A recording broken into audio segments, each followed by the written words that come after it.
Hey everyone, welcome to the first episode. Today, the guest joining us is Mrs. Kimi Dangor.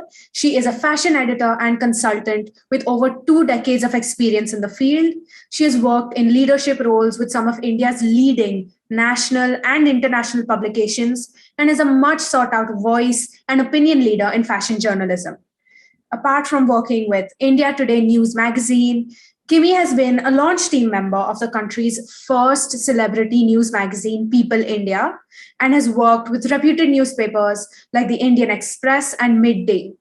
She's also been a contributor and guest columnist for publications like Vogue India, Hindustan Times Mint Lounge, Marie Claire, Grazia, Times of India, New Indian Express, Conde Nast Traveler, and Time Out, among many, many others. She believes fashion is as much about style and ever changing trends as it is about the cultural, sociological, and anthropological study of people and the times that they live in. For her, fashion journalism has been about looking beyond the trends and focusing on people, ideation, innovation, India's craft rich legacy, and its new proponents, about documenting both the human and humane side of fashion.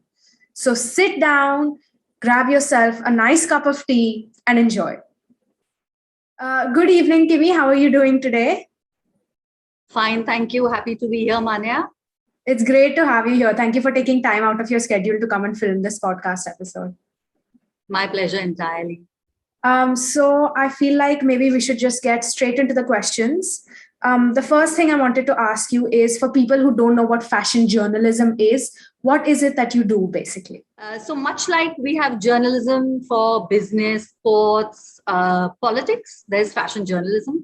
I think fashion is a form of art, just the way you would look at paintings or you would look at theater. Fashion is pretty much an expression of your creativity.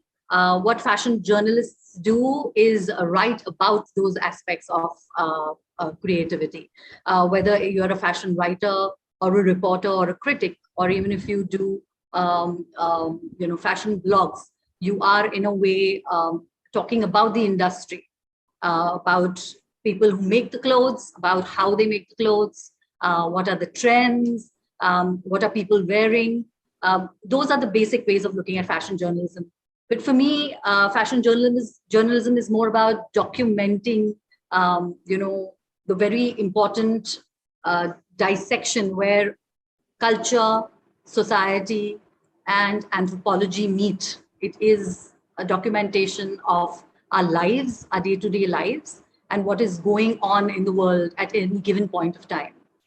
Okay, so to write about this topic, obviously you must be very passionate about it and know what's going on at all times. So I just wanted to ask you what you remember as your earliest interaction or memory in the world of fashion. Wow, okay. So I guess as far as I can remember, I always enjoyed clothes. Even as a child, I think I was very opinionated about what I wanted to wear. Full credit to my mother, who would let me decide at 8 or 9 when I would go to what we then had boutique aunties, because we didn't have fast fashion brands. So we would go to the auntie and I would tell her what I wanted to wear. Of course, some of the results were quite disastrous. But I had a very strong sense of visual language and design where clothes were concerned. I guess for me, once I became a journalist, it was just a natural progression of my interests in a way. Okay, so, and obviously for journalism, you needed to have, the English, the passion for writing and for reading, and, that English, that drive to learn English and study and write about it. So where do you think, or when do you think those two passions met and you realized that you could do this for a living? So I think me getting into fashion journalism was a very organic process. I was doing creative writing while I was in school. And by the time I gave my board exams, I pretty much knew I wanted to do English literature and get into journalism. Once I finished journalism from Xavier Institute of Technology, the time I joined a publication, Midday was my first job. Midday, which was the Bombay-based tabloid. And we were having, that was when the whole fashion industry was sort of coming together under the board of the Fashion Design Council of India. and we first started our fashion weeks. So mind you, back then there were no fashion journalism courses in the country. The handful of writers who were writing on fashion were possibly former models or designers who knew about the subject and were interested in it. In fact, one of the first Fashion Week coverages that we had when I was at Midday, when I was an intern who had just joined, was when Wendell Rodrigues used to do a column for us for Fashion Week, because he was a veteran designer and he used to write alongside us reporters. So a lot of us fashion writers of a certain generation, we were kind of thrust into the role because either we showed an interest in fashion or we looked like we knew what fashion was about. Yeah. And I always loved clothes. So even though I worked with a newspaper, it kind of became an extension of what I was writing about. And I found my affinity quite naturally there. And it was the whole idea, the whole creative process behind clothes, the whole creative process behind inspirations that give birth to collections. And I come from a family of artists. So I think it became an extension for me. So it was easier to approach it from the process point of view and from the aesthetic side of it. And I got to combine it with my love for writing. So all in all, it worked out quite well. So being like, you think growing up in like an artist household helped your, your passions grow a little bit for fashion? Personally, for me, yes. I think, but that doesn't hold true for everybody. I know some wonderful fashion designers or fashion writers who come from backgrounds that aren't necessarily connected to fashion. My very good friend, Nachiket Barve, a designer, comes from a family of doctors. And, it's just a matter of selection and what you distill. But for me, I think it was all about my parents were always impeccably dressed. They had a very distinct point of view because my father was an architect, my mother was an artist. So we kind of developed a real appreciation while growing up. All me and my sisters developed an appreciation for colors, prints, textures. We kind of understood a little bit of it. I wouldn't say, I think I still am a fashion student. I will never ever say I'm an expert at something. But we had a constant exposure to art, architecture, photography, and good books. And I think that has stood me in good stead over the years. Okay. And being exposed and being, very passionate about fashion, there must have been certain people that you admired in the fashion world. And I wanted to ask you who they were when you were younger, and has that changed now after becoming an accomplished writer? Oh, wow. Okay. I think the list of people I admire, obviously from the world of fashion, pertains to a lot of designers whose journeys I've seen from the beginning to possibly now, and some of them are at their zenith. The senior designers who have kind of gone from making the lehenga cholis to now having multi-million-dollar businesses. So there are a lot of people in fashion I really, really admire for different reasons, of course. Like in terms of design and philosophy and the way he thinks, I'm a big fan of Rajesh Pratap Singh because he's a purist. He makes really timeless, impeccable clothes. Then, of course, you can't miss out on Sabyasachi Mukherjee. I was lucky to be at his first show ever. And he has a fantastic point of view. He makes the most beautiful clothes. He has a very terrific business brain. And he's a very inspiring man. He's pretty much my age, but every time I meet him, I come away very, very inspired because he always has something really interesting to say. And I've seen his business arc, and I've seen how I'm lucky to have been one of the witnesses in the industry, much like my peers. And we've seen how he has come up. So that has been an interesting journey. I love the way Aneet Arora of Perot and Rahul Mishra for the sheer beauty and poetry of their work. They have the sense of earnestness and commitment to their craft. And I really admire that. Like, you think about the process, where they come from, how each collection involves a thought process, where it brings in the artisans, whether it brings in different aspects of the business. That for me has been a big learning experience. Among the senior designers, of course, there are huge respect for all of them because they have managed to, keep their job afloat for 25, 30 years. And whether it's an Abujani Sandeep Khosla, whether it's Abraham and Thakur, I have a whole list of really, really favorite designers. Again, from the point of view of being a fashion writer, of course.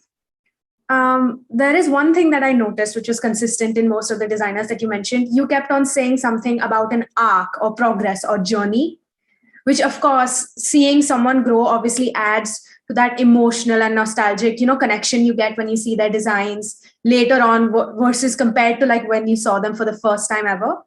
And which is why I wanted to ask you something about your own views of fashion that changed throughout the course of becoming a fashion writer and writing about fashion in magazines. Of course, it definitely affects how I look at clothes and what I wear. It's a natural progression for everyone. When you are younger, you tend to dress more trendily, you wear more fast fashion. You really don't think about the effects of consumption because it's all about looking good and feeling good. But now with the years, I kind of understand fabrics, I understand process, I understand the work involved, the thought that has gone into making something, the collaborations and everything. So I'm very mindful about what I buy, who I buy from, and also how much I buy. I mean, of course, in my younger days, it was easy to get carried away and buy designer clothes because you were making money and you were saving up for that. But now I am very particular about what I buy. So I have, of course, I call it mindful consumption. I don't buy as much as I used to. And I buy clothes from designers whose ethos is similar to, say, what I believe in. I look for people who have mindful practices. They have some thought process behind their labels and collections. And yeah, so I mean, designers that I admire and kind of have possibly become friends or people I enjoy wearing clothes from. So it is, yeah, I buy very selective pieces of fast fashion also if I do, but then I make sure that I wear them for years on end so that it's not going into, the garbage dump kind of thing. Okay. So, yeah. And I have no issues with repeating clothes, which is what we all talk about. But yes, the idea is to buy less, buy smart, and buy things that you know will last you. That has definitely been a big change for me, yes. You said something about fast fashion, and earlier you were talking about how fast fashion didn't exist back when you were young. So I wanted to talk about what you thought of like the change in the fashion world in the past 20 years or so, how it evolved from being classy, expensive, heavy classic pieces to now the world of fast fashion where you can get clothes everywhere for almost the same designs, but they are much cheaper and they are not of that great quality. So I think when Fashion Week started out, I think the purpose was to show Pret collections, which is ready to wear everyday clothes. That was the whole idea of the FTCI bringing the designers together and starting what we then knew Lakme India Fashion Week as. Of course, then we parted ways, and then there was FDCI's Delhi Fashion Week, and Lakme Fashion Week does its own thing. But the whole idea was to do ready to wear. The whole idea was to draw in new customers, move away from the couture, trousseau. That's what it was conceived as. I think over the years, what has happened is that now we clearly have an industry that's mature enough to have a separate set of designers who do couture and diffusion, which is like bridge collection between Pret and couture. And there are a whole bunch of younger designers who are doing more ready to wear, more accessible clothing, not all ready to wear, but more accessible clothing. So that has been a big plus point because we have developed as an industry to be able to spawn these different categories and produce different collections through the year. So I think what has happened also with social media coming in is that designers have also realized that there is a bigger reach out there when they are doing more ready to wear, because these are clothes that younger people can buy, younger people can sport, and they reach a completely new audience and have a completely new buyer clientele. So fast fashion in a way is what our designers call ready to wear. Of course, the Zaras and the H&Ms of the world have kind of come in and completely skewed that, because you can buy something off the rack for much, much cheaper than what a designer will sell. And that will always be a struggle. I don't think we are going to be able to bridge that anytime soon, whether it's Sabyasachi doing one limited collection for H&M, which was a one-off. Hopefully there'll be more collaborations, but it is, designers cannot meet the kind of numbers a Zara would do, because a Zara is selling all over the world. So it's two completely different categories. I don't think there will be a point at which we will be able to say that we can match up to fast fashion. But I think increasingly people who are reading about fashion and are being aware are realizing that fast fashion is not the way to go. It is in its place, but it may not be it. Maybe let's just say it's the bigger evil of the two. Because we buy fast fashion, we dispose it fast. So it may not be the right way to go. I think it's time we all had a rethink in terms of how much we're producing. Maybe go back to the old ways with the designer and the classic pieces. And the yeah. You had mentioned old designers and younger designers and that gap and where it is leading the fashion world to where it is today.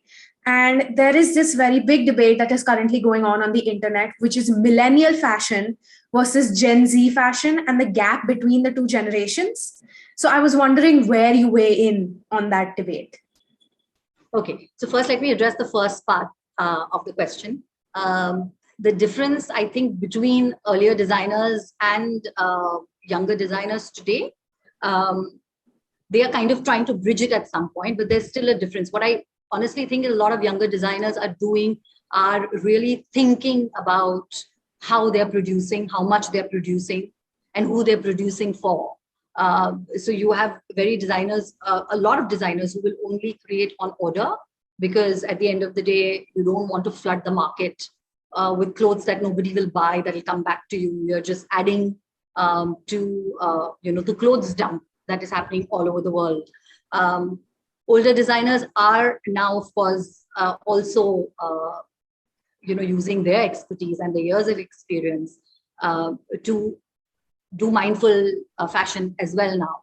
So even though there is still a gap in the way they think, I think they are kind of slowly bridging the gap.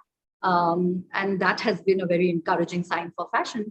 When it comes to the millennial and Gen Z fashion debate, let's say, I think every generation, call them the boomers, Gen X, millennials, Gen Zs, they've all had a set pro forma of trends that have been reflective of the time in the society that they live in. So whether we are talking about, the whole flower power generation, or now, of course, we're talking about Billie Eilish wearing her anti-fit clothes, and Kim Kardashian wearing her bandaged dresses and her skinny jeans. I think everybody is still a reflection of the times we live in. Both of them have their relevant points of view, and both of them are not irrelevant at all, because style has been used as a tool by young people of every generation to express their unique point of view. I don't think there's a debate there. I think there is no such thing as don't wear this or don't wear that. I've never been a believer of something being in fashion or out of fashion.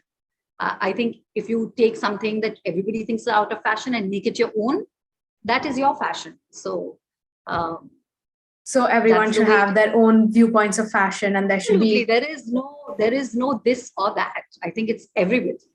So whether it's Gen Z versus the millennials or the boomers versus Gen X, I think everybody has a right to their point of view. I believe in fashion. There are no rules in fashion. So whether we talk about inclusivity, whether we talk about model sizing, whether we talk about gender fluid fashion, whether we talk about wearing my mom's clothes or my father's clothes, them being out of fashion, I don't think that really applies. I think it's all about wearing something and making it your own and just being comfortable in it. Like personally, I'm not a fashion stylist. I don't wear fashionable clothes, but I wear comfortable clothes. I wear clothes that make me feel good and let me function on a daily basis without it being cumbersome. So that is my fashion statement. Somebody else might just be interested in something else altogether. So I just believe there are no rules in fashion.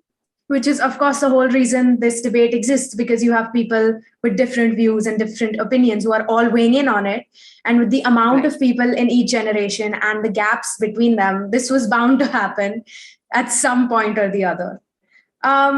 There was one thing that I wanted to touch on, which is really interesting to me as well, which you mentioned, which was gender fluid fashion. In Gen Z fashion, currently, gender fluid fashion is a very I would say, big topic, or the current trendy thing that's going on, where fashion has no limits based on your gender or your sex, and people are wearing what they want to, which fashion truly should be. So I wanted to know what your thoughts were specifically about that topic. Oh, I've always been a big proponent of gender fluid fashion. I remember one of my earliest fashion memories, it was probably was during one of the early fashion weeks. Rohit Bal had sent out models, male models, wearing lehengas with sindoor in their hair partings. And even though it's like 20 odd years later, it has stayed with me as a very powerful reminder of gender fluid fashion and how we have kind of created these compartments. The whole idea of pink for girls, blue for boys is something that I personally find very annoying. It comes into play very often when I dress my daughter. In fact, I've written a piece for Vogue, Vogue Online a couple of years ago, and why I prefer to dress my daughter in clothes that aren't governed by gender rules. She can wear a tutu one day, but she'll still be wearing a t-shirt with, cars and bikes on them. So why should you conform to rules that were formed by some marketing team which said, okay, let's sell pink clothes for women, for girls, and blue clothes for boys. So thankfully, more and more designers are waking up to the idea of gender fluid fashion.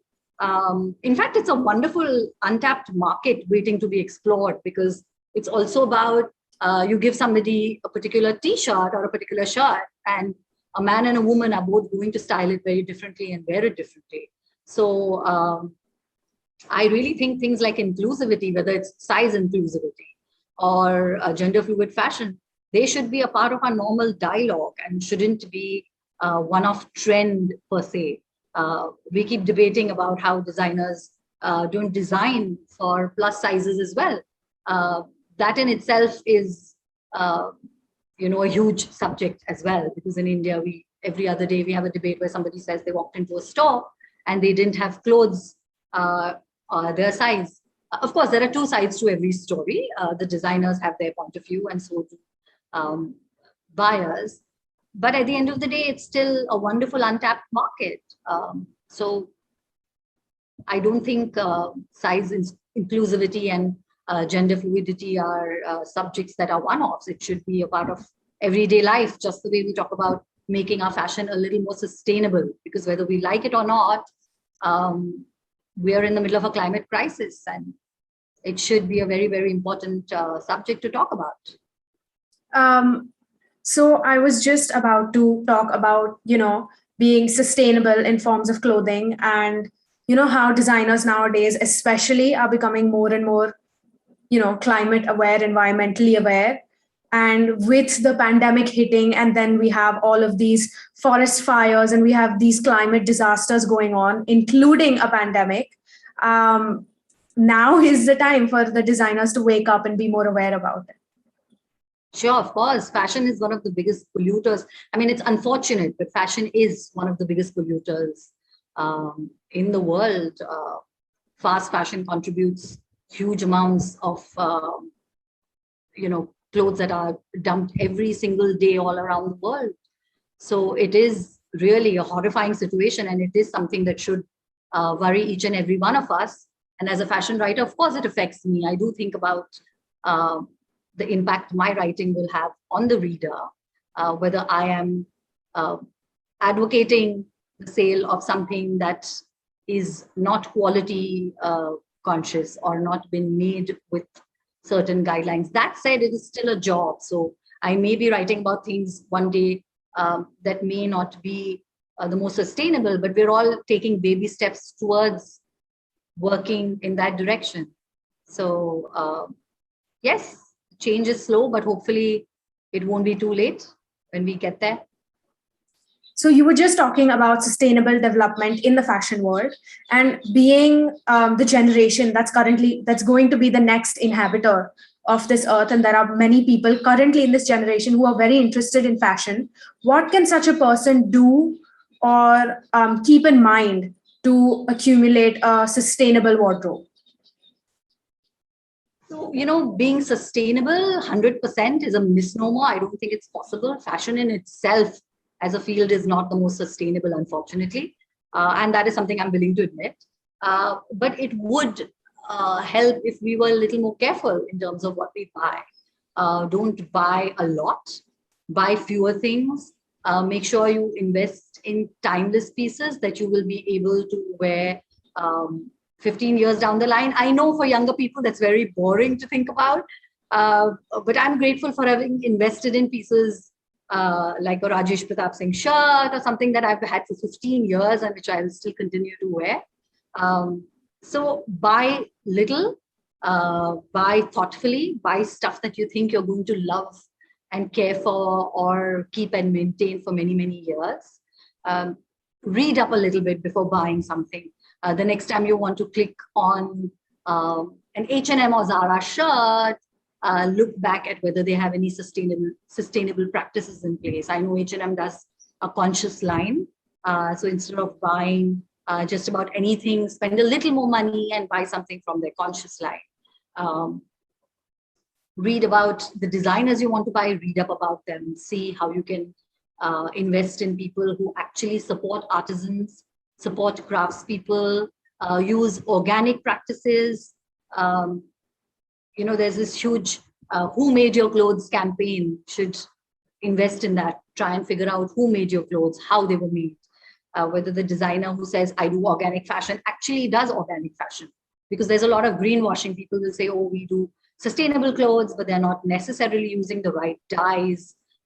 They are not necessarily using the right waste purification processes, and they're just adding to the problem. So I think the more aware we are and the more involved we are with our fashion, the better it will be for us in the long run. That said, I don't think fashion will ever be sustainable, but we can do a little bit. So you had mentioned, there are big chains who say that they, have sustainable fashion, but they don't really practice what they preach. So I wanted to ask you about the small business boom that happened during the pandemic, where everybody was talking about supporting small businesses and, their practices. So I wanted to know what you think of that. Oh, it's a wonderful initiative. Why not? Because at the end of the day, it all starts with one individual, right? Every big idea comes from one individual. I'm a big proponent for supporting small businesses, for supporting women-run businesses. I think I'm very, very insistent on that as well. Not to diss the men, but a lot of the stuff that I buy, whether it's my costume jewelry, whether it's fashion, I try to buy from labels that are run by women who are also working with organizations that empower other women. So I think a lot about that. And I would wish the younger generation also thought about those things before they click on the buy now button. What really interested me, so I was, researching and stuff about fashion. And what really interested me was, how people say, oh, fashion is only for women. and only women are interested in fashion, men are not. But yet there are so many designers, more than I can count, that are male, but there are very few renowned designers that are female. So there are quite a few female designers. I think some of the most talented designers in this country are female. One of the designers I admire the most for her, not just for her humility and the wonderful person she is, but also for her wonderful business sense, is Anita Dongre. She runs an empire. I don't think any other designer can match up to her. Male designer as well. I love Anamika Khanna, Rimzin Dadu, Anita Arora, Chinar Faruqi, Payal Singhal. I may even forget names of some of the more important designers, but it's run by a lot of very strong Urvashi Kaur, women who are very, very good at what they do. So it's a misnomer that men are running the fashion industry. They have a lot of very powerful women running it as well, and doing some wonderful work. So I feel like maybe to now wrap it up properly, coming back to your career as a fashion journalist, what are some of, fashion journalism isn't just about trends, it's about so much other stuff. So I wanted to ask you about what are some things that a budding fashion journalist should keep in mind for the future or for what they want to do. I think what we really need to understand is fashion journalism is a lot more than just covering fashion weeks, a lot more than just looking at pictures of clothes and deciding who's going to wear what. Fashion journalism involves journalists and writers who write about fashion. We also have stylists who dress people up or style photo shoots and give you the visual appreciation. We also have editors who run magazines. It's a very big job, fashion editors. We have a whole bunch of people that comprise our fashion industry, and everybody has their own place. The idea is for you to understand what you want to achieve as a fashion professional or as a fashion journalist. If you're good with writing, which is what I have done, I've realized my strength is in writing, and I've stuck to that for 20 years.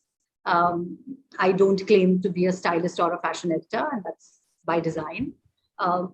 You stick to what you are good at and you work at it, because fashion is not a subject that anybody has mastered. I still think I'm a student, so I do read and keep myself on track of what's happening in the world.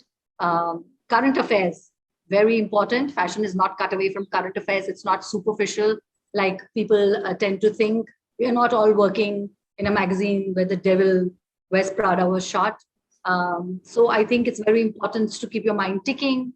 It's very important to read. It's very important to put your thoughts across. If you're a budding writer, especially with social media now, it's no longer about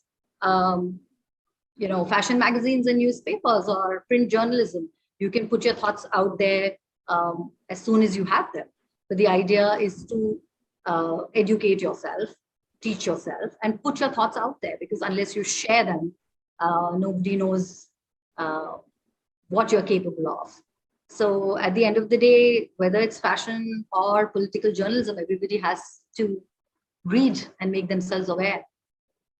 And there you have it, budding fashion journalists who are listening. Great advice from an amazing fashion journalist. I wanted to thank you, Kimi, for taking time again just to come and talk about, the fashion world and your opinions and your journey as a fashion journalist. Thank you so much. Thank you for having me, Manya. The pleasure was all mine. I hope we covered all the questions that you had. I can, of course, go on and on because it's something I've been doing for 2 decades. But hopefully, it has given people food for thought. Thank you for having me. Thank you for coming again. Maybe we can have you back at a later date to just talk about, whatever else has happened since then or whatever topics we missed. It'll be fun. Yes, why not?